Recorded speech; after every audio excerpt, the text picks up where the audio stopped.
Okay. Welcome everyone to the September OWASP board meeting. I will quickly share my screen and quickly for attendance. So myself, Sharif Mansoor, Jubin Martin, Grant, Owen, and Bill. Vandana is running late, but yeah. The next item is the approving the previous board meeting notes. So can I have a second? Yeah, I can second. Going seconds. So in the order of when I see folks, so it's Jubin. Yes. Martin. Abstain. I wasn't there. Owen. Yep. Grant. Yes. Bill. Yes. And that's a yes for myself. Okay. So now we move on to reports from Andrew. Okay, give me one tick. I will. Do you want me to stop recording? Sorry, stop sharing? Yes, please. That'd be great. Let me just pull this over here. Scared you there for a second. Sorry. That's fine. It's just that the second screen here is a little bit small. Okay, let me just get the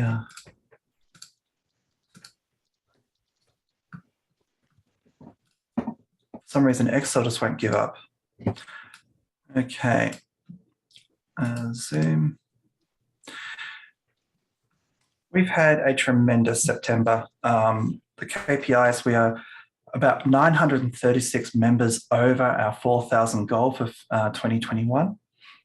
We are going to hit 5,000 within the next month or so.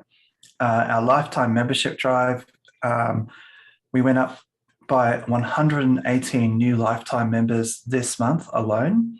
And that means sometime in the next 10 years, we will need to cover 118 new members, which, considering that we had 250 members just this month alone, I don't think it's going to be a huge problem. And it's actually a good problem for us to have. That 118 lifetimes represents around 45K in additional revenue, which we didn't have before, which is fantastic. Obviously, with the 20th anniversary, there was a lot of interest in our website. It went up to 5.84 million views, 1.74 more than August. And on over normal, that is actually about almost 2 million views more than an average month. So there was definitely a greater increase in the 20th anniversary. I'll leave the finances for Tom, but I do want to point out that we're starting to see an uptick in our cash assets. I've had to go back and make sure that these figures are the same. For whatever reason, the numbers that were in here were slightly different. You can't see the ones that I've had to modify, but it's actually reflected in this spark line. You can sort of see that it's actually a much more gentle curve. It doesn't go up and down as much. If you're wondering why things changed from previous months, there wasn't a huge amount of difference in any one of them. It uses the numbers from the Excel spreadsheets that are available on every single month. So you can confirm these numbers as well, but they're now all the same number instead of jumping around between cash assets and the overall cash position. Jubin.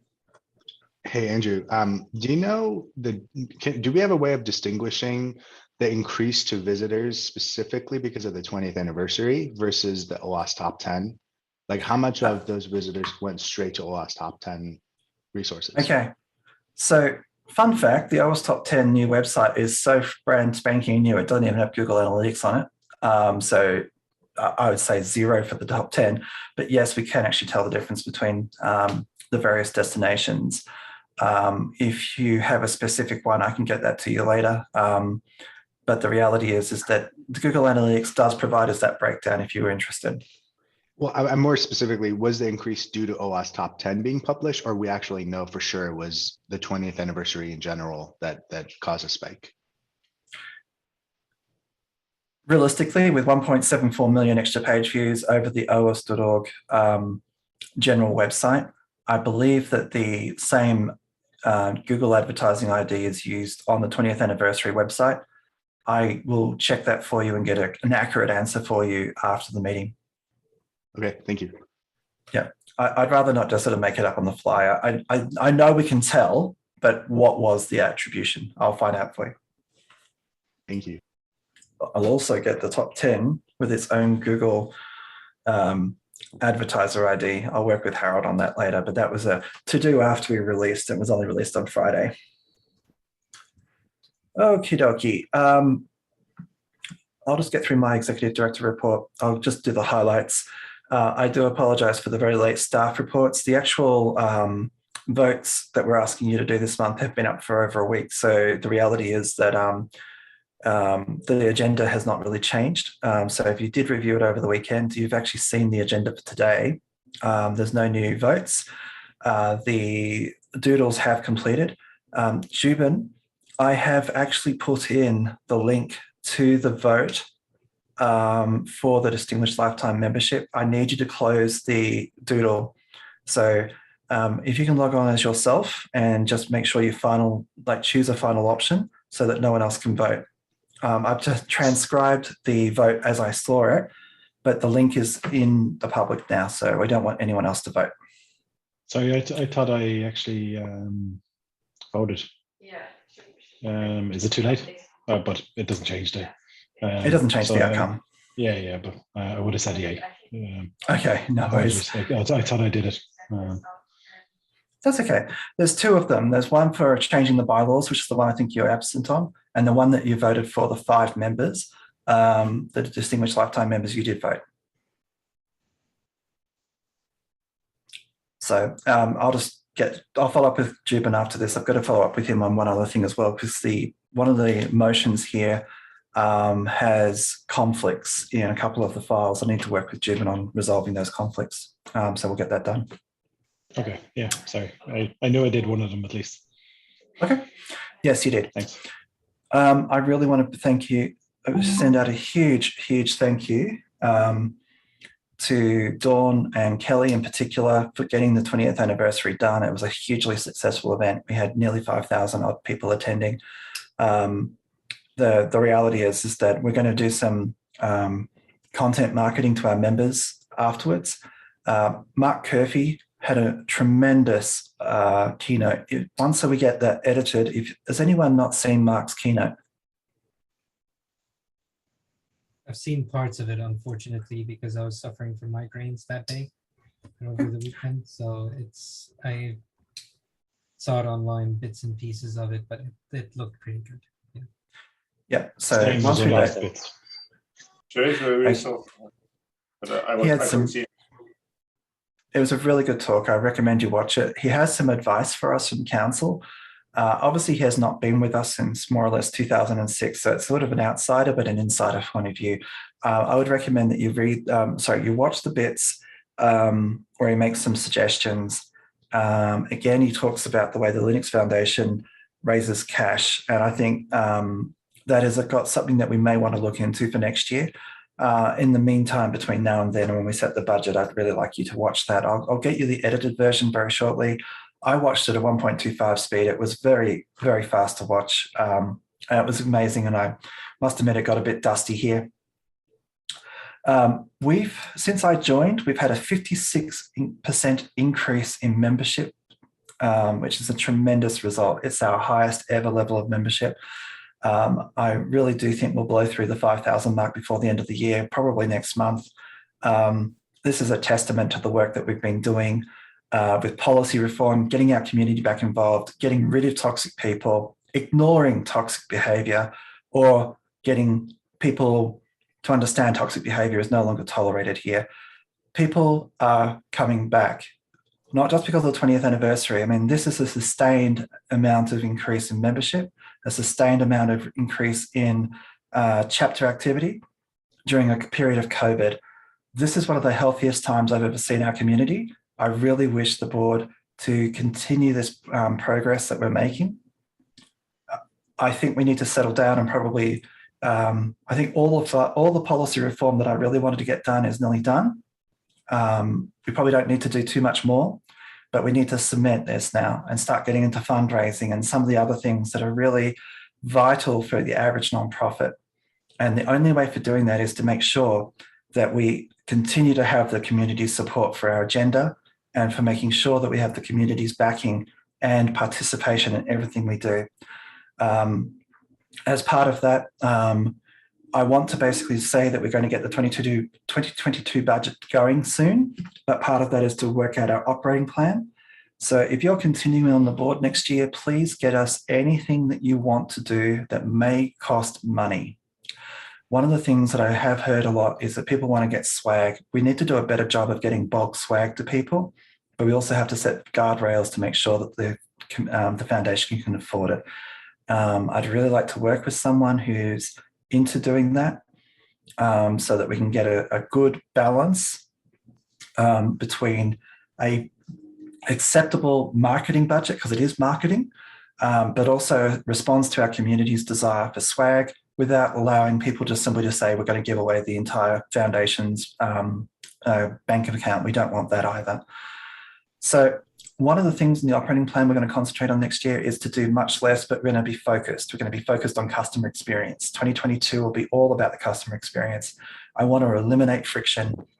I heard a couple of people say, you know, I went to a chapter meeting and I couldn't use my own slide template. Someone said I couldn't present unless I went onto this slide template. That serves zero purpose to the foundation. And it just meant that that person didn't present to and we didn't have a chapter meeting. That's the sort of friction that we need to make a decision. Do we require people to use the OWASP template to present at a chapter meeting? And if the answer is yes, what policy outcome is that? How do we enforce it? That's the sort of friction that I'm talking about. I'm not saying we solve that right now. I don't want to solve that right now. I want to have a review with the community about everything that they deal with us. How do you join? How do you become like a member of a chapter? How do you actually become a chapter leader? How do you actually maintain your chapter? Yeah, Martin. I think that's a great problem we have. For one example, I just recent experiences, we are organizing the OWASP Benelux, and I think last year before I said, when you register something to do, like initial draft conference, I now need a budget. Like last year I said, and I thought we agreed, you don't need a budget, we just figure, hey, there will be a conference local organized soon. And that's things that people are frustrated. That we say, yes, we will work it and we'll just drop. Yeah, I want to have a lot more virtual and local conferences that cost less than a certain number of dollars. And if we can eliminate some of the administrative overhead, there's a lot of difference between Benelux Day and, say, for example, LostCon. LostCon is almost like a mini conference. That's a major conference. There should be an appreciation that there's a difference between those two things. And that's the sort of thing I'm talking about, Martin. I don't know. I think we should not differentiate too much. You don't want to have 10 flavors of conferences. That's just to be warned about it. What do you say by SPEC? We had SPEC at conferences in the past, and Shannon Major did a great job back then. And it was, I think, killed by, I don't know when Karen was there. So I think that if she's willing to, because she had all the data and logistics and everything worked out. We didn't make money, but we also think we didn't lose much. I think that's, we don't have to make money for everything. Of course, it's better when you make money, but with SPEC, we don't want to make money. We want to have the name being sent out, right? Yeah. So to give you an idea, the reason why I want to solve this problem is that I do want to have more regional conferences in the United States, because we're going to be starting to swap the global AppSecs between San Francisco and Washington, DC and nowhere else. The AppSec year. Wait. Is that some change in how we organize conferences now? We said East Coast, West Coast, but we didn't say cities yet. So I'm not going to say that it's going to be changing the naming scheme. What I am saying is that the foundation needs a very firm financial future. We get the best results and the lowest costs, and it's the easiest ones for people to get to from international destinations. what I'd like to do, because then we won't be spreading it around the United States, I really want to have a lot more regional conferences, more AppSec Calis, more LostCons, more Snowfrocks. If we can get that happening, people can still access good quality, smaller conferences in their local region, and the foundation can have a secure future. I think the EU, because of the fact that it is a 26 or 27 member state, does need to keep on switching around. There's absolutely, I think that'd be bad from a cultural point of view if we just simply fixed it to be in Amsterdam or some other easy to get to place. I think that would be a mistake in the EU region, but in the United States, I think it's important for us to make sure that we have a firm financial footing. For EU, we asked that back 2016, of course, 5 years ago, and people clearly said, no, we don't want to have fixed location. For the US, it also had been asked, and they said, no, we don't. Yes, we will do East Coast, West Coast, but to say this and that city, it's not. It's a change in the way how we organize our conferences. This has been a wider discussion. That it's now mentioned that this is the plan. It's really surprising to me. Well, we're trying to get to a. Sorry, go ahead, Struve. Yeah, so I was just going to comment that this isn't, as far as I know, this isn't a change in the naming, or it's going to be this city or that city. It's essentially going to be AppSec USA, but on a regular basis, it's just oscillates depending on. We have a local chapter split, for example. If it, just to say one thing, that when you change that way how they organize, and they don't talk about naming, I think all the organization, but we changed what we did to something this dramatically to say, oh, we do the cities only. But we don't have the call anymore. We had the path that worked in Europe. So I'm kind of surprised that has such, what I think is from a community base, a big change to say, okay, we only go to do those two cities forwards, backwards. I think it's a big change in how we do our exposing conference. It is a big change, but I think one of the points you made there was chapter splits. But is that not gone from the global conferences? Yes. So that's the first one. But given the fact that we did ask a few years ago, and the community in the US said that it wasn't, or that they didn't mind it staying East Coast, West Coast, would it be worth going out to the community and asking if they are okay with this, or if they would support this change? Because we did state, I think before Mike left, that any big changes going forward, that we would ensure that we get community feedback on them. And this is a big change because there's a lot of people that will still in the US need to travel 5-6 hours or whatever to get to one or the other, if not more. I don't know. It's a big country. Yeah. And some very good conference we have in Minnesota, for example, was beneficial. So just to say, I understand the East Coast, West Coast, but to solid make the cities and not having the milk, because the conference not only has money, it's also to engage the area. So and that's why I want to have. That's why I want to have more local and regional conferences, because if you have a 300 attendee conference like LostCon, or a 600 attendee conference like AppSec Cali, you still serve the nature of the local needs.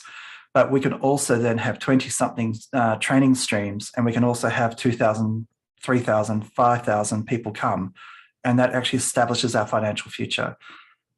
It's just different to have a local conference or to have the global conference hosted in the area. Yeah. Yeah, absolutely. So changes like this to be announced, I think that's weird. That's what I want to say. I think we need to get community feedback. Discuss them. I don't like them to just be announced in a half sentence.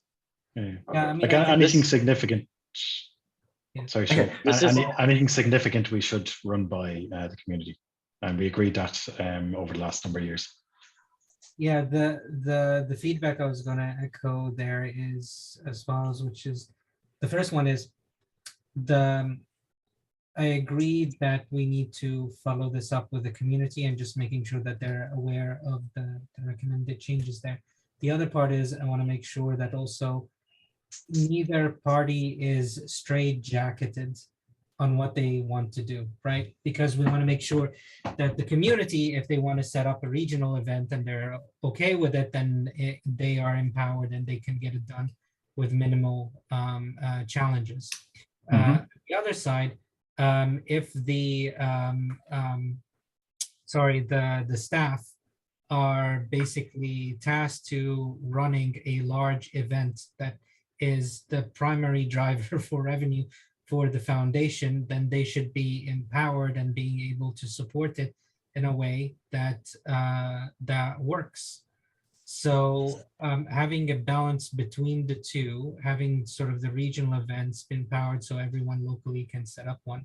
I mean, I'll give you an example. I've been talking to Sam for a while now about like a London event. London is a large city and we can set up a decent large event. We've been helpful there for a couple of years, and I asked basically also for Kelly and the team, yeah, just tell us what we need to do and we'll get it done.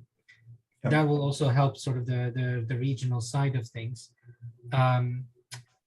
So yes, having communication on what that is, that'll be key, Andrew, even though it's Yep. within the remit. And then the other part of it is making sure the regional side of it is also streamlined, like explain what that would look like as well. So we Right. haven't had, sorry, I just went briefly, we haven't had a events town hall for a very long time. I think this is a really good way of getting community feedback, but Yeah. also to make sure that we discuss the changes. If the events policy passes today, we'll have to communicate that. So it's actually a good and timely fashion. Yep. Grant. Okay, Grant, yeah. So I was just going to ask, is this going to be part of the discussion around the events policy, in which case possibly we should, highlight that next? If it's not part of the events policy, if this is just a general discussion, then maybe we should make sure that this is an explicit thing on the agenda before we go ahead and do anything, make any changes.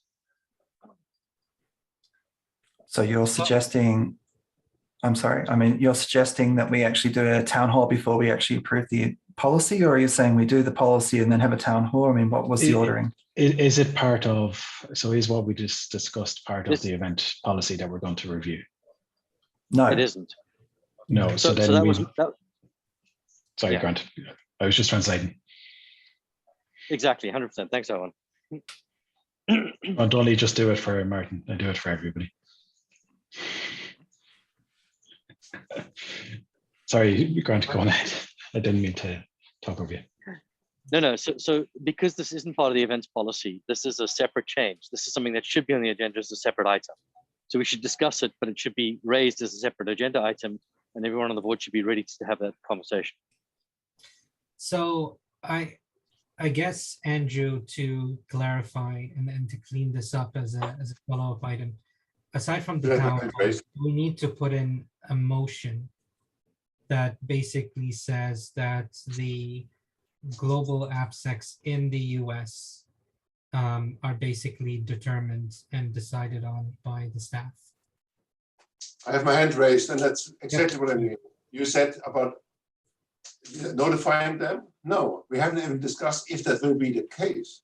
So apparently somebody said there will be those cities. We have in the past always said we will change East Coast, West Coast.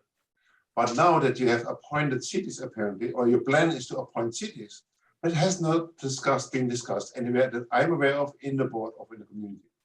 So I just to say, oh, that has been communicated, I think there's something wrong because it's a huge change. And now you're just talking about it has to be communicated, whereby I think it also has to be discussed first. But sorry, Martin, I don't like, sure, we can discuss it, but I feel like this is an operational thing of what cities the OWASP Foundation chooses to host its events in, and not a board decision. Am I wrong in that thinking? It's not a board decision, it's a way how we engage with our community. So you can see it's operational when it's decided. But if you do change the way, where or how we pick our locations, I think that it's bigger than just an operational thing, right? To organize it when we have that's someone, but to say in our strategy, we will just limit to our conference be organized in those cities, it's a community thing, because suddenly all the other cities will not be part of having an over global AppSec anymore. I don't say it's good or bad. I just say it's a bigger change how we do that in the future from what we did in the past. It's not just operational thing. So Sorry, how about this? How about this? We need to communicate, assuming that the events policy passes today. I'm hoping it does, because there's not too many controversial changes in there. It's been through community review. We communicate those changes in a town hall. I would encourage the board to come to the town halls and discuss their concerns with the community. I'll introduce it as an idea because, quite frankly, we need to be able to get advanced bookings to reduce our costs. We know that these two venues work really well with us because we've actually done them. The 2019 AppSec DC was one of our most profitable events. We do need to make sure that as we wean ourselves off events as the primary income source, that it then becomes easier for us to sustain the other events that we'll have to put into its place, such as if we are looking for, instead of 3 or 4 major regional conferences, we want to have 20 or 30, that the staff have the time to do that. We can't do it if we're constantly working for months on end for every global AppSec. But I agree with the board. We need to communicate this with the community, get their input. I think a town hall and then a vote would probably be the correct order. But anyway, Owen? Yeah, no, sorry. I was just going to reiterate the whole getting community feedback, which you answered there during that. Yeah. Okay. So I think that's going to be a really good idea to simply grab all the known people together who organise regional conferences to come to town halls. I usually organise 3 of them to cover all the time zones. We'll add this as an item to the agenda to make sure that everyone's aware of it. I'll make sure that the community and leadership is aware that this will be discussed. It is relatively straightforward for everyone in the US to get to either of those 2 cities. It's one of the cheapest destinations to get to, and it has adequate hotel accommodation. However, I do realize it is a change and the community needs to buy into it. Okay. Obviously, we're starting to run late on time. I'm going to pass over to Tom. Tom, finance. Thank you, Andrew. Sorry, I was on mute. No one has to his hand raised. Sorry, let Sorry? me take it down. I've no idea how to. There we go. It's done. Okay. All right, I'm going to grab the screen real quick. You guys can see the narrative and read it when you have a chance. Looking at the balance sheet, as Andrew said, we're still showing about $1.2 million in cash. Oh, I don't think I see your screen. Sorry. Oh, okay. Are you a co-host? How's that? Yeah, that's better. Okay. Sorry, it looked like it had gone through, but anyway, so here's what I was talking about: 1.2 million in cash, 150,000 in receivables. So our current assets are about 1.5. It's holding steady. The rest of this will get depreciated by the end of the year. It's a little bit of equipment that we have left to depreciate. We've got our merchandise that if we're going to work on swag next year, we should talk about this balance that's here and adjust it as needed.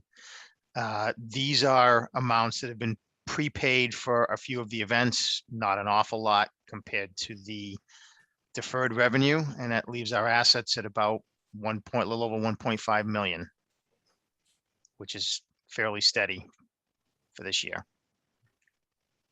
Any questions?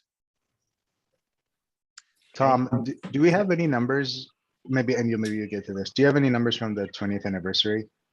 I don't actually have them because it was in September, Jubin. However, I was calling up QuickBooks while you all were talking, so I might be able to just give a sneak peek for September. It's not closed yet because obviously we're still in it. We haven't reconciled the bank statement, but I'll see what I can see what's in QuickBooks. There is a little bit of information through August for sponsorship, which I will show in a bit when we get down to the liabilities. Our payables hold steady. It's about what it is, for any given month. This is what you were asking about, Jubin. So through August, we had confirmed $177,000 worth of 20th anniversary sponsorship. I believe it's higher than that because there was some that came in September. So I'll try and call up QuickBooks before I end my presentation. But The rest of this is, there's lightning talks. That'll get done in September. AppSec US is holding. Portland Training Days, October. AppSec USA's AppSec EU's next year. Last cons, I also believe, is in October. And then the AppSec USA is in November. So we should be recognizing all of those.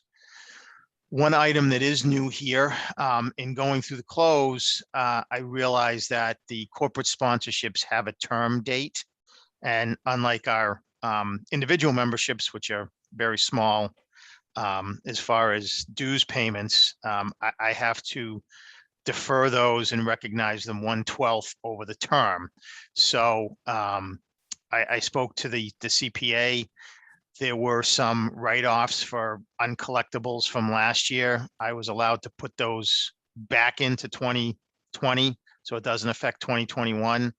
And this amount here is what's left to recognize, although some of these have not been collected yet, and I need to work with Dawn to make sure that we collect them. I'm not going to recognize any revenue until the payments come in, and then we'll catch up, because that's what caused the issue about $64,000 from last year, where we recognized it but didn't collect it. So that's what I typically do for my clients is, while we'll bill them and put the amounts in deferred, we don't recognize the revenue until payments received. I'll stop there for a second and see if there's any questions. But our deferred revenue is a fairly big number, which is great, because at some point we'll get to recognize all of that, hopefully. Okay, not hearing any. I'll take us down to our equity section. So, we're still holding at about almost $900,000 worth of positive equity, which means more assets than we have liabilities, which is a good thing. And then again, this ties out to what was up in the asset balance. So our balance sheet is holding steady, as it has for the last couple of years. So compared to our budget, I take it we're ahead of our projected loss.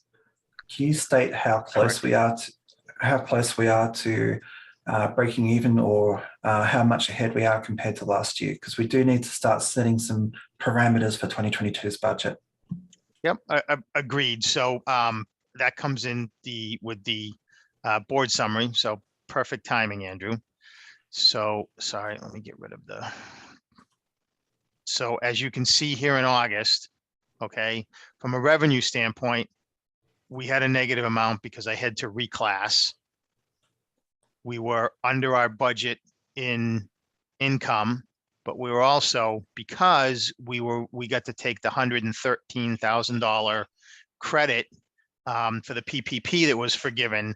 So they kind of offset themselves in August. So while I had to adjust revenue, I also got to adjust, as you can see, every single revenue line was under. So we were off our estimated budget in August by 33, but it was very fortuitous that I got to make those two adjustments, because they almost washed each other out from a profit and loss standpoint. Looking at the quarter, we're actually better in the quarter while we're under in revenue, specifically because of the adjustment I had to make in corporate corporate membership. We're also way under, again, due to what I was allowed to do because we were forgiven the loan. So we're actually about $25,000 ahead of our net income for the quarter, which is 2 months in. But this is what you were asking about, Andrew. So with all the revenue adjustments, we're still almost $5,500, or basically right on our revenue projections through 8 months based on our budget. And, memberships holding, and what's offsetting having to adjust the corporate is the large increase in individual members. We're off in our grants, we're better in our donations. We haven't really done much for merchandise, and the trademark program is still trying to get off the ground. So again, about $5,500 better, or right on our number for revenue. But where it really comes in is we're $143,000 under budget in expenses. Again, of that 143, 113 of it is due to the credit for the PPP. So you were asking, Andrew, we're showing the minus 145. Our budget was a minus 294. So we're $148,500 net income better than our budget. And I suspect when we close September with how well the 20th anniversary did, it's going to blow by our budgeted net income for September. Fantastic. Okay. I do have a couple of questions on there. If Sure. that's okay. Yep. All right. So on the membership of corporate, how much did we get for corporate membership? How much have we, so we've billed about 229,000, of which at this point, I've been able to recognize about 70 because they're going to get spread across. So Sharif, what's going to happen is that at the end of the year, there'll be an amount in deferred and I'll get to recognize it in 2023 as the months go through until they hit their 1-year anniversary. So to be very clear, this is corporate membership. Correct. Andrew? Mhm. Like companies becoming like gold, silver, platinum, this is the number that we have?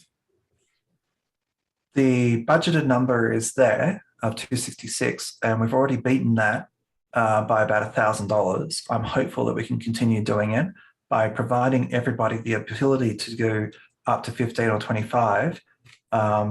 I'm hopeful that we'll actually beat this by a significant amount rather than just being on budget. My goal is to make sure that we continue to do membership drives throughout the remainder of the year.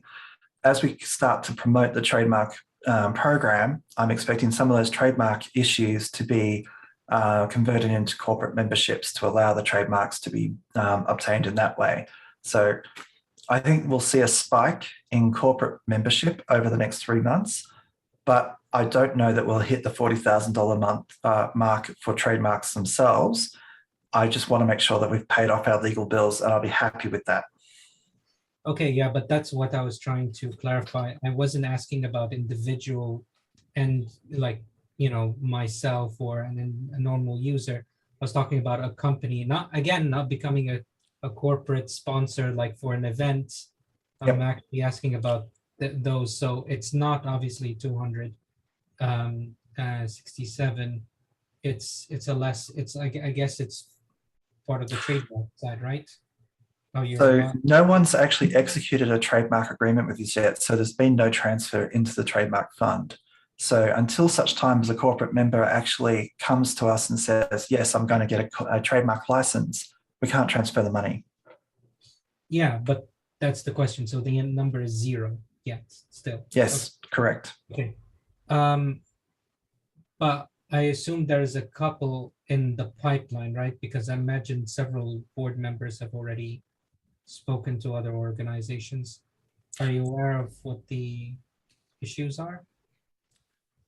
We have, I would have to get Kelly to respond to that, but she's currently doing a training thing today. So I would imagine that if there's a specific question you want me to get Kelly to respond to you, I will get an answer for you. Do you want that sent to the global board list or the internal communication pathway? Hi, Andrew, Vandana. I'm here. Sorry, I'm kind of going back and forth between two, but what did you need? So as part of our goals, like each board member was looking for companies to become a corporate member with, you know, the new corporate tiers from silver to platinum. The question I had was, are there some in the pipeline right now? They just haven't paid, or what is the current situation with those? Because I thought each board member was actively working and has referred to. I have not, two to the companies. best of my knowledge, besides Citigroup, which Jonathan Meadows, that is the only company that has been brought to me from within this new membership model. That's the only company that's been brought to me by any board member.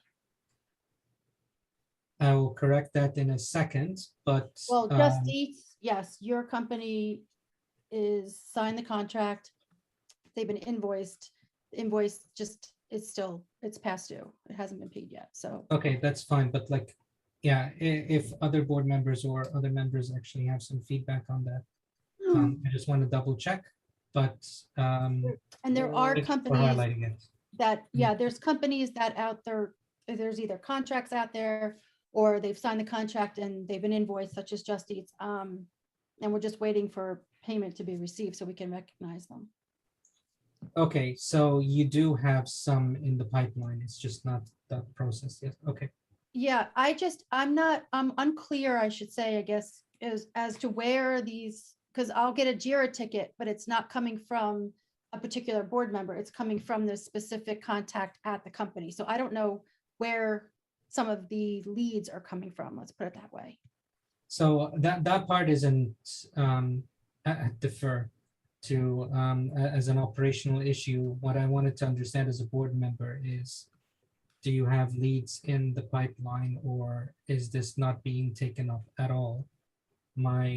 What you're telling me is there are people in the pipeline. It's sort of pending, but you do have some currently in the pipeline. That's all I wanted to get an idea, rather than it's no one taking this up. It's just there are a couple of organizations in progress. I don't know. I don't know where they're coming from, to tell you the truth. JIRA doesn't tell me. JIRA tells me who submitted the ticket. They're not telling me where that lead is coming from. So I don't know if it is from a board member. I don't know if it's from a community member. I don't know. That doesn't matter. What I just wanted to know is that there's some organizations in the pipeline. Thank you. Yeah, so Sharif, two things. One, Kelly, I think, like, I have the list that I had to use to set up the deferral. I mean, we could, we could give that to the board members and let them see if they, provided a push on their end to answer that question.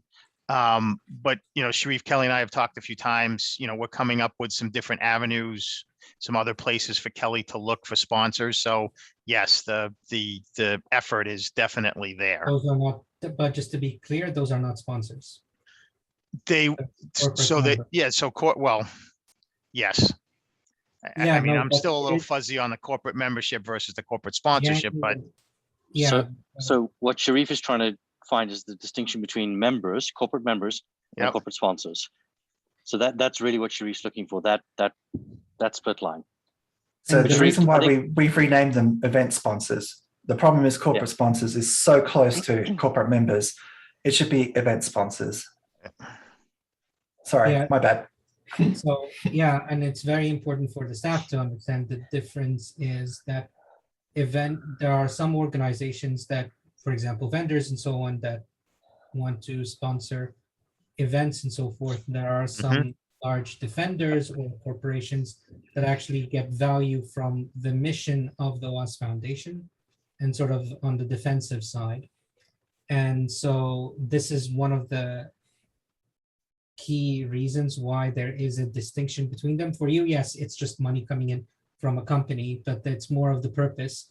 It's the same reason why we tried to get benefits for the members, and you can see the number shooting up. We're trying to do members for companies that actually genuinely need better defenses in software security. And the litmus test of you getting more corporate members is that companies and organizations that actually need secure software, or more secure software, are actually gaining value from the foundation. So this is this is why I'm paying close attention to it. And again, you still haven't sort of focused on it as much, but that's the key thing.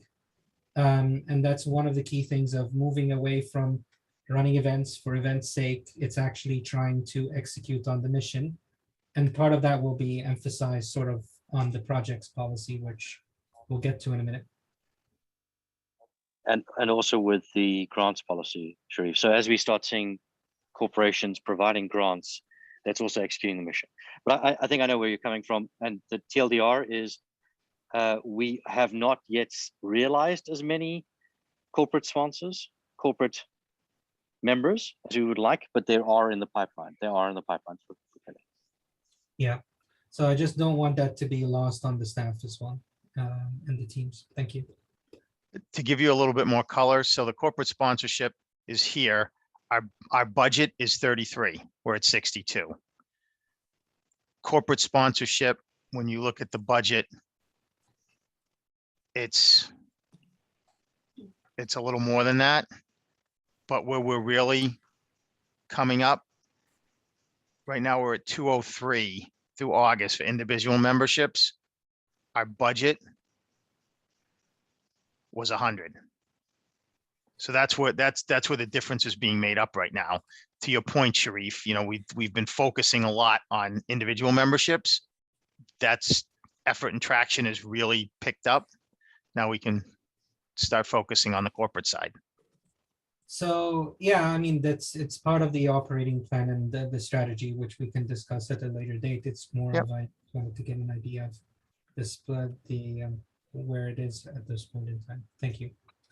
You're welcome. So with that, like I said, where, you know, our budget to finish the year is a minus 100. I suspect September, October, and November will more than get us there. Especially with how well the 20th anniversary did, you know, the $113,000 credit for the PPP. I can't give you an exact number, but my goal is to at least show a positive number for net income Mhm. for 2021 when we budgeted $100,000 loss. So the only other thing I wanted to bring up is the 990. I got a draft of it yesterday. There were a couple of changes that needed to be made. I had them switch out Mike's name, Andrew, for yours. So I'm hoping to have a draft for Andrew to review and grant by the end of the week. If that's the case, then if we don't have any more changes, we can give it to the board, give you guys a week to take a look at it, get back a final. Andrew signs the e-file form, and we're done long before the November 15th deadline. Okay. With that, we can move on to the new issues. So thank you. Welcome. Just quickly share my screen. Okay, so we've mentioned this a little bit on the executive summary, but just really quickly, there were a couple of e-votes that were put through. So there was a motion to change the honorary lifetime membership to distinguished lifetime membership. That was all voted. Owen will close this out, but the motion has passed. The same thing was to approve the specific distinguished lifetime member recipients. That was voted on by everyone unanimously. That takes us on to new business. So the first one is the motion to approve projects policy. So that's been sponsored by myself, and that's been seconded by Vandana. So I'll open this up for discussion. So for an update or for a summary here, as we've done sort of the grants policy, we wanted to update the projects policy in order to put that in line with everything else. You know, there's comments on project leadership, how to run a project, the shared services that you expect from the foundation, how to start, how to get subdomains, inactive projects. Then there's the funding, the oversight, and the code of conduct. So I'll leave this open to discussion and then a vote.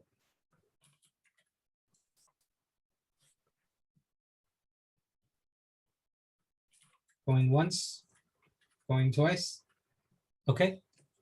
So I'll open up the policy to a vote. So for order where I see folks, Jubin, Yes. Grant, Yes. Martin, Yes. Bill, Yes. Owen, Yep. Vandana, Yes. and that's a yes for myself. So the policy events, sorry, the projects policy has passed. So the next is the motion to approve the events policy. So that's sponsored by Jubin and seconded by Grant. Jubin, would you like to start off by giving a small summary and opening this up to discussion? Sure. So this is the same motion that's been on our books and has been pushed down, I think, for 2 board meetings now. So I won't take too much time for this, but barring the conversation we had earlier in the meeting with regards to location of events, this is everything we've discussed both in our July and our August board meetings. If you have any questions, I'm more than happy to speak to it. All the draft pages are mostly up to date. I don't think there's anything that the board has brought up that hasn't been addressed, but more than happy to talk about anything you guys like.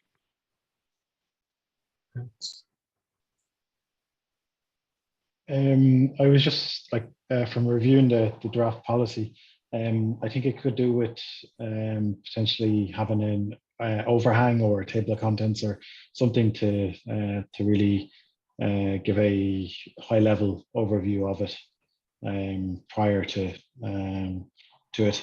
And also just one thing that struck me was the fact that so we do mention global events in there, but there's no differentiator at the beginning to actually state that this is more for regional or local events, and that global board global events would be handled in a different way.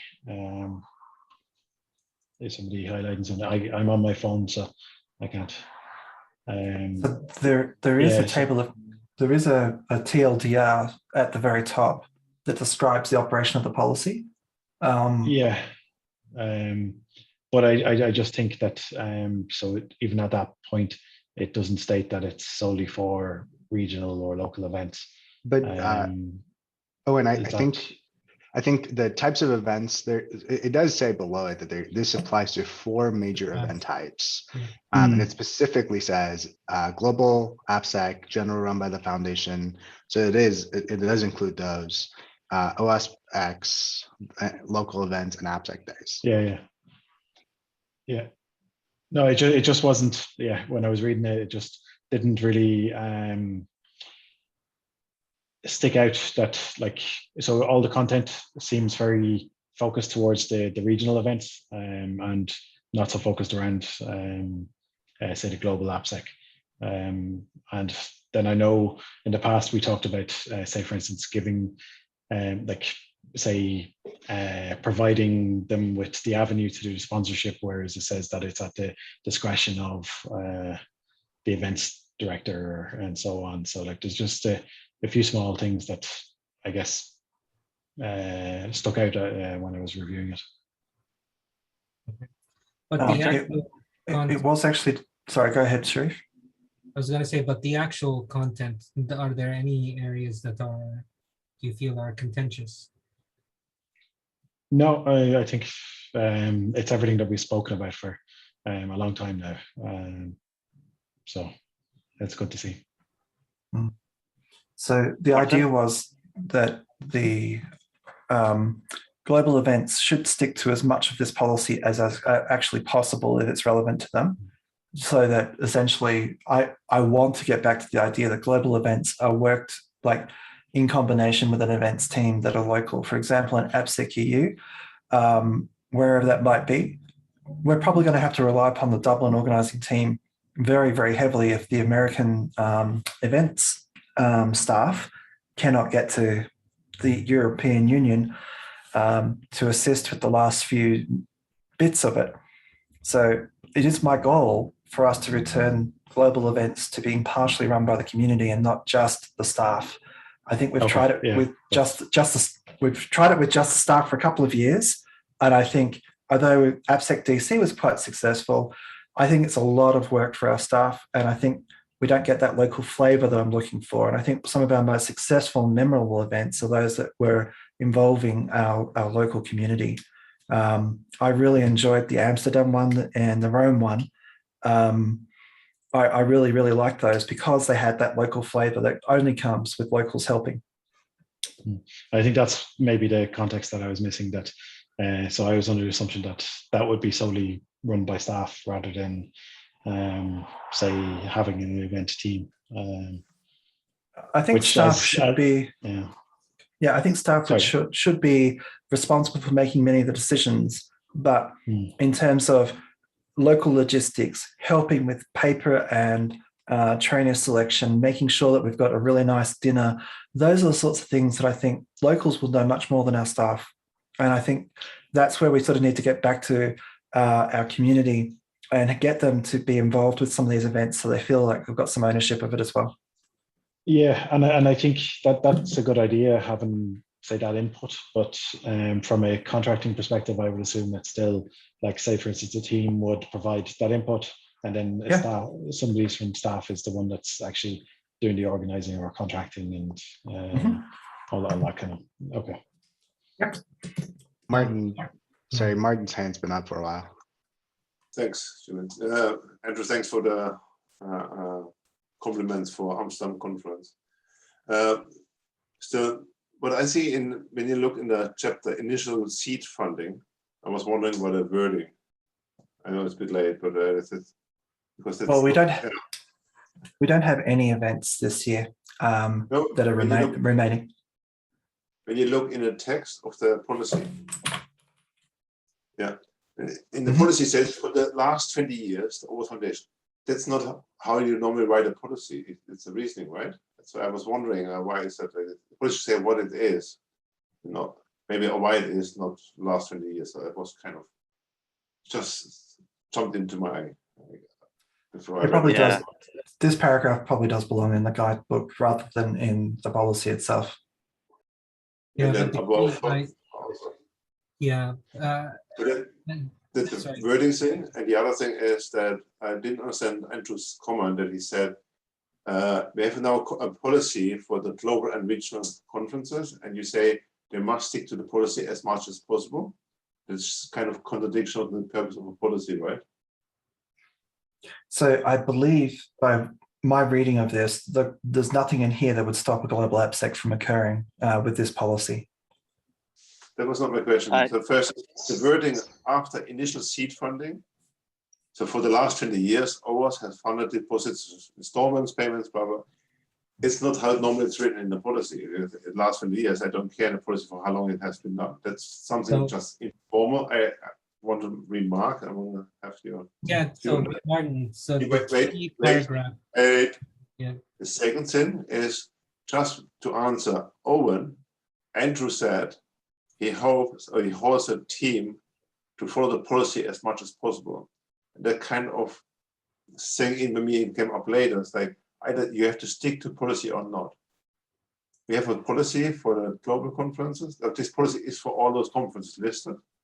And to say that the staff has to stick to the policy as much as possible, that's awkward, right? It's like, okay, we have a rule, but you don't really applies. That's something I wonder about. And I think you could probably call out what is specific for local events versus the overarching for global events, potentially, just to solve that particular issue. So that means that at least you'd have full governance using this policy. So this policy covers all event types.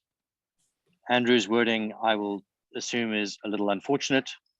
We know that we set policies and then we often, as a board, allow exceptions to those policies.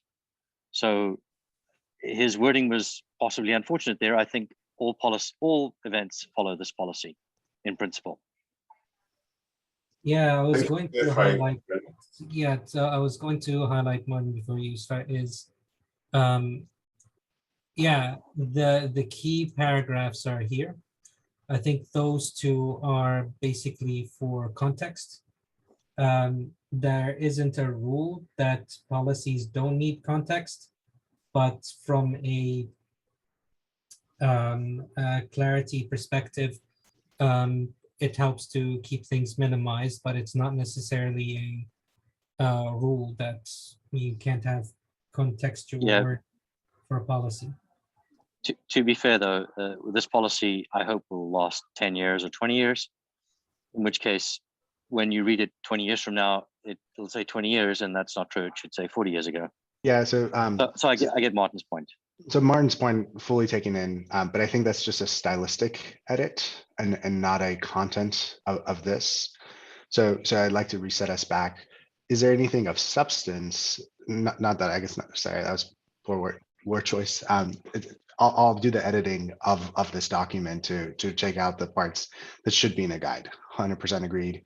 Agreed with Owen that we need a table of contents up top, so that I'll also add that. But other than that, are there content issues or anything that the board disagrees with?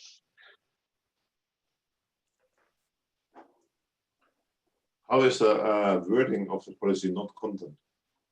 Yep. So Martin, if I may, can you maybe provide an alternative phrasing for that initial seed funding section, if you don't mind? And I can incorporate that today as a merge request. And then I'll include a table of contents up top. But other than those, are we okay to take a vote on this? Yeah, and, a policy should always be a working document. It's never casted in iron, right? So we Agreed. have- Yep. 100% agree. I think they just got overlooked. Okay. If there are no further discussion items, just for reference, Jubin, because it has a first and a second, it goes into discussion and then a vote. Got it. Sorry. So that's not necessary, but obviously with stakeholder management, just to make sure that if anyone would like us, because the other thing is the sponsor can basically rescind the policy if there's a lot of major objections. But that's optional because it's seconded and it's discussed, that can go through a vote. Yep. Thanks. Okay, so the motion to approve the events policy is going through to a vote. So starting by the persons that I can see. So first of all, Jubin. Sorry, I think Don has a comment. Sorry. Yeah. So are we approving it, removing those 2 paragraphs, or the 2 paragraphs are staying in? I have asked Martin to provide a alternative wording. That the ethos of those paragraphs, I think, are still accurate. It's just not worded properly. So we're approving as is, there are no changes to it. Exactly. be a That will be change. amended. That will be, yes, we're approving it as is. There will be further amendments to it. Okay, that's all I needed to know. Thank you. There will not be a change in meaning, but in wording. Yeah, exactly. Okay. So Jubin, Yes. Martin, Yes. thank you. Grant, Absolutely. Owen, Yeah. Bill, Yes. Vandana, Yes. and that's a yes for myself. Thank you. Okay. So the next item is a consent package submitted by Jubin, sponsored by Jubin, seconded by Grant. Consent packages are not discussed. They are simply small changes that are submitted to the board prior. So this will quickly go into a review. Sorry, a vote. This basically is spelling mistakes or grammatical errors, that type of thing. So again, for order where I see people, Jubin, Sheriff, do you mind if I ask a question before we vote on this? yes. Has everybody had a chance to read both the grammatical errors? So English is my 3rd language. And I want to make sure that there is no changes. I know Andrew's read it, I read it. I want to make sure that as you're voting to this, everybody's read it. And I think, Andrew, you had a comment on this as a merge conflict on these two. It's a technical merge conflict. You've made your Grammarly review of the older text.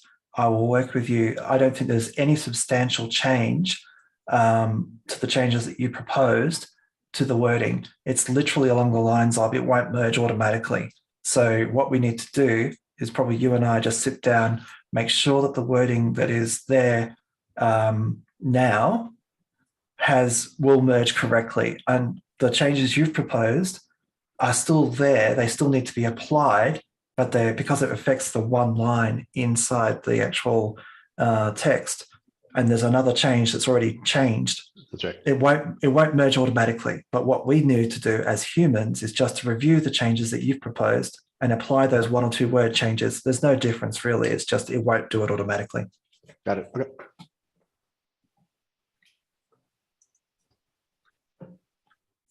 Okay. Okay. So again, going through votes. So Jubin, Yes. Bill, Yes. Vandana, Yes. Martin, Yes, and your grammar is better than mine too. English. I use Grammarly. Owen, Yep. and that's a yes for myself. Did I Grant didn't. vote? Yeah, I didn't hear Grant. Oh, sorry, Grant. Yeah, sorry, I lost connectivity in the airport. Are you asking me to vote on this? Yes. Yes. Yes, definitely yes. And apologies, you dropped off, and that's why I didn't see me on the list. Okay, so we have 2 other items. So the next one is motion to change bylaws to adopt the chapter policy. This is sponsored by Vandana and seconded by Jubin.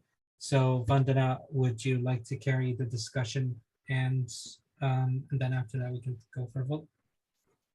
Absolutely. It's just a minor change or in the bylaws wherein what we want is earlier the section was mentioned as the chapter leader and local chapter board has to manage the local chapter according to the guidance and rules, which is now would be changed to local chapter leadership has to manage the local chapter according to the policies defined in the approved chapter policy, the chapter policy that we have. So that's the change that is there. And if I recall correctly, specifically because there is no approved chapter leader handbook to There's also- reference. Correct. There's also no local chapter boards approved anyway. They may call themselves that, but they're just leadership. So we're trying to make it more universal. Which is good. Yes, absolutely. Okay. Are there any further questions? No. All right. We'll go for a vote on the motion to change bylaws to adopt the chapter policy. Jubin, Yes. Vandana, Yes. Grant, Yes. Martin, Yes, Bill, Yes. Owen, Yes. and that's a yes for myself. Thank you, Vandana, for also making this discussion short and to the point. The last motion for today is a motion to change election policy dates to nearest business day. This is sponsored by myself and seconded by Vandana. The purpose for this is during sort of the board election days. The calendar is set by basically the number of days period. And that also makes it really hard if certain milestone dates are during the weekends and so on. So to make this easier for the staff, the change is to make it sort of the next business day, to move it to the next business day if that date lands on a weekend. Can we include on holidays, just in case? So I know we're doing it so that staff don't have to work on the weekend, but if there's a holiday, That's what business day generally means. Yeah. All right, I'm just, yeah. Just Do you want me do you want to do a friendly amendment? Andrew, that's actually, sorry, go Owen, on, go ahead. Jim. No, you go ahead. No, Owen. you go. No, I'm finished. So I actually had the same question as Owen. I know business days includes holidays, but Andrew, I don't know if you're ever going to hire anyone in the EU or if you're going to have staff outside of the US. Does that complicate things for trying to manage EU holidays or North America holidays, vice versa? Well, it's already problematic. It's problematic, and yes is the answer. We will eventually hire people outside the US. I don't know where they will be. We did look at someone in the South Africa region. We may look at someone in the India region. The American public holiday system is also very state-based as well. So if we're going to put this in as a friendly amendment, it would have to be including any relevant public holidays for the staff member involved, if you're going to get down to that level, because there's generally only one person doing this. So Florida, for example, right now, just using the straw case, includes a state holiday, but it's not a gazetted federal holiday. Does that actually mean that we would do it on the following business day for the individual involved, which could be, or is it something, I mean, it would have to be about the person involved, or it would have to be, yeah. How would you like to handle it?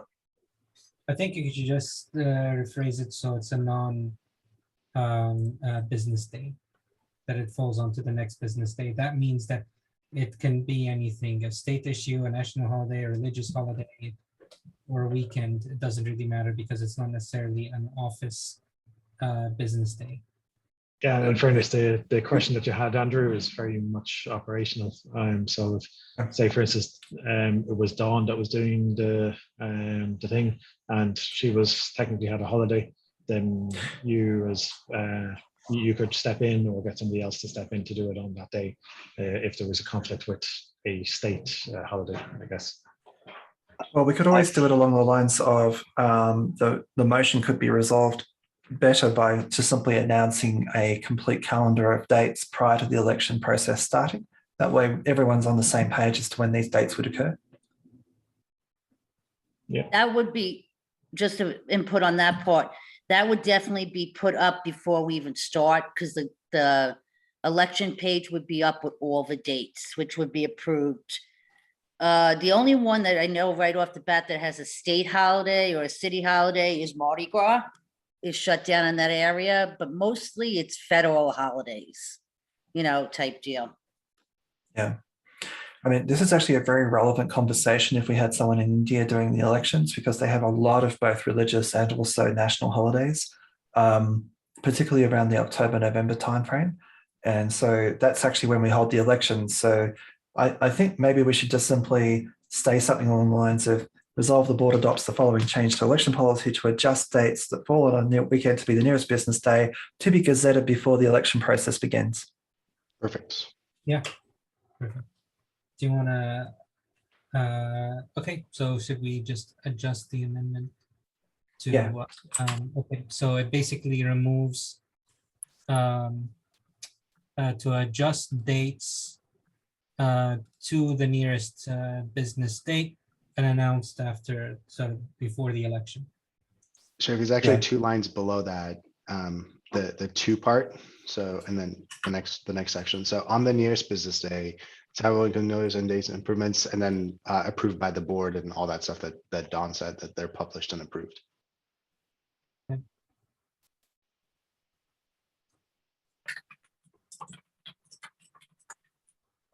So Andrew, are you doing that adjustment? Yeah, I'm just doing it now. To be gazetted on the OWASP website prior to the election process starting. Goodness.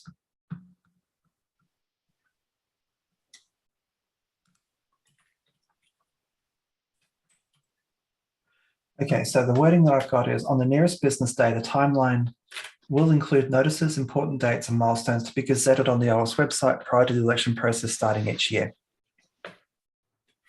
Okay. And I think that's all we need to do. I mean, at the end of the day, we're going to hold the election to make sure that they're effective. we will gazette them and say these are the dates, and then it'll work for everybody. Okay.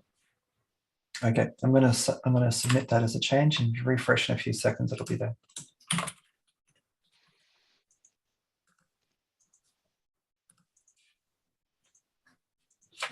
Okay, that's now submitted.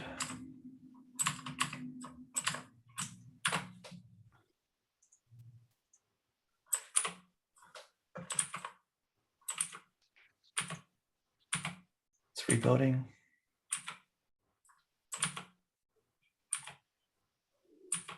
Rebuilding.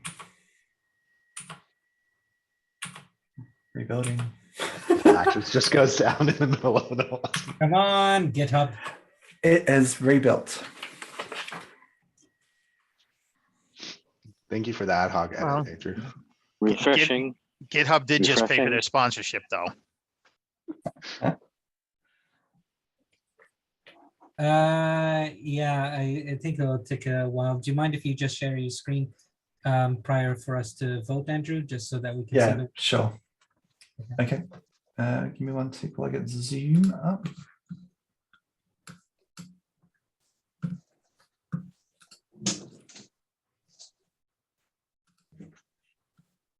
Share screen.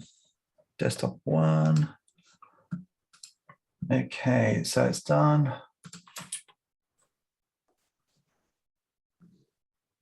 Okay, it's still not done. Oh, here we go. There it is. Okay, so on the nearest business day, the timeline will include notices, important dates, and milestones to be gazetted on the OWASP website prior to the election process starting. Okay. If there are no further discussion points, I'll bring that to a vote. So again, order from where I see folks. Jubin, Yes. Martin, Yes. no. Yes. Vandana, Yes. Brent, Yes. Owen, Yep. and that's a yes for myself. So the Ew. last, congrats. So the last item is comments, announcements, and other business. Before we adjourn, I just wanted to bring one point is the projects policy. While it revamped the projects handbook and what we wanted to put in there significantly, the one thing that it sort of didn't address is trademark and copyright. So yes, all the projects are open source, but if you look like an organization such as the Apache Foundation, the actual name of a project, like the OWASP Top 10, is sort of an OWASP trademark, or like AMAS, for example. OWASP AMAS is sort of a trademark. The Apache Foundation has that. So it doesn't necessarily address sort of the trademarking of like an OWASP, a combination of OWASP project name. But aside from that, it's quite good. It may need a discussion further on. So I've asked the project committee to look into a contributor license agreement to make sure that we've got the authority, like people who actually have the authority and copyright to actually assign that to the OWASP Foundation, which obviously also implies a copyright assignment, which means we have to have the OWASP copyright there. I'll work with Harold to get that to you soon. If you want to have the trademark discussion, it should always have the state, like one of our registered trademarks in the name, which is the OWASP. I would also encourage projects to have the OWASP logo as part of it. Too many projects, it's very hard to find out that they're an actual OWASP project. If you look at the OWASP Purple team, for example, you can barely tell it's an OWASP project. So that's a discussion for another time, I think. But certainly, yeah, I think Martin's got his hand up. Yeah, several things. One is indeed what you said for the project, but it's also that also for the OWASP 10, I see that they have pages outside of the OWASP domain. Is it something we encourage or will? What is the reason about that? What we will do with that? Brian started it without asking, and we needed to have it, but at the same time, I think it's branded with us. I'll make sure it is. Being co-leader of the top 10 has certain advantages, but at the same time, we have 200 and something projects, and we need to make sure everyone's working to the same ground rules. Yeah. So I was surprised with that. That said, in the past, that was 10 has been out for draft version a bit longer than it has this time. So maybe we should also be there more careful. Anyhow, the other thing is on the whole of this meeting, I think, Sharif, you asked for events updates. And the one question I had, there was this email from Andrew about the last one being in-person conference. I think that will stay like this. So, Sorry, yes, Kelly. last time it was staying as an in-person event. Right now, registrations as of this morning, they had 73, I think it was. 74, sorry. Yeah, and that's a big jump from a couple weeks ago when we only had 31. So obviously, as the event gets closer, we always do see an uptick in registrations, and they are moving ahead with an in-person event. And that's okay with the state regulations, right? Yep, so Yes. far everything's okay. the Norris Centre will be doing health checks and requiring masking, and they will be doing the screening. So our staff and our people will not have to do that. Yeah, But, it's massive. yeah, I was a speaker, but I can't come because my public travel come policy. Yeah. Still another. Yeah. And how are we set for from a financial perspective? If there's only 73, or like have we modeled the conference finances? That I need to have a closer look at now that registrations went up, and I did see some sponsorships coming through. I haven't had a chance to pull all of those numbers just because I've been a little focused on the 20th anniversary. But Yeah. I can make a note. Is this, well, I can send it to all of you, but yes, Owen. It'd just be useful to know, like based on X, let's say 100 people that are attending, and the sponsors that we have, are we likely to make a loss or? No, I don't think right now there's a threat for a loss. I don't know how much of a revenue they're gonna make, but I don't think there's gonna be much threat of a loss. Okay. So Sounds good. Owen, I Thank you. can tell you what's done already that's come through the financials. We've paid about 15,000 upfront, and there's about 47,000 worth of deferred sponsorships. So we're ahead of the game. I don't know what further bills we'll have to pay, but The Norris Centre is about $36,000 in total. okay, so 36 and 15. So we're basically, if we don't take in another dime, we're basically breaking even, which we should take in more. Mhm. Yeah. And Okay. the question was that I think Sheriff had it last time or in the meeting, I don't recall, that we will have from now on, I imagine for the work for the 20th anniversary conference, that we have a item in this board meeting about events, right? Uh, I'm sorry, I didn't hear that, sorry. I think Sheriff once suggested that we have an item on the monthly board meeting about events.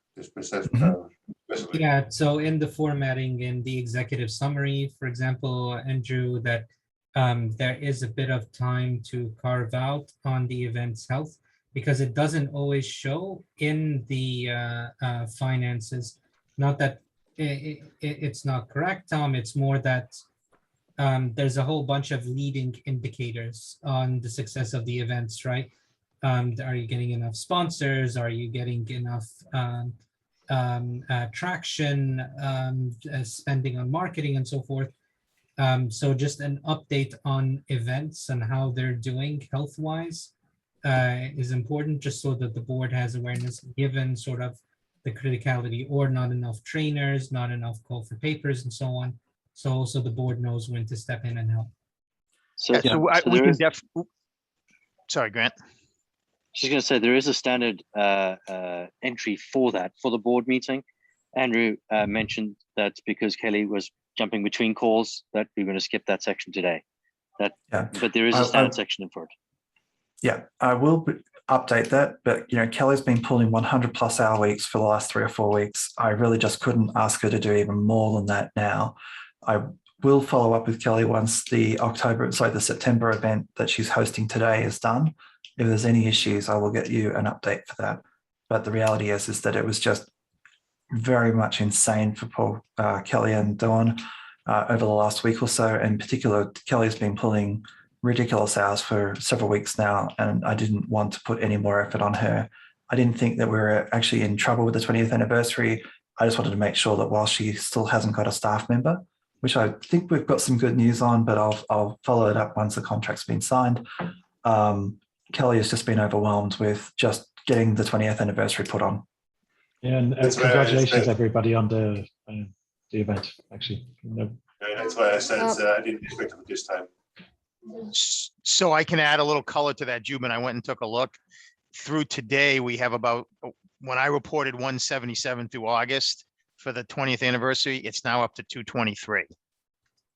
So it just keeps rising. Sharif, to your point, so I used to put together when we're doing face-to-face meetings, the large ones, the AppSecs, and put a P&L, but I can catch up with Kelly once she has some time to decompress, and Andrew, and come up with a format to give you all a combination of what Kelly and I put together as far as giving you the board a little more insight into certain events.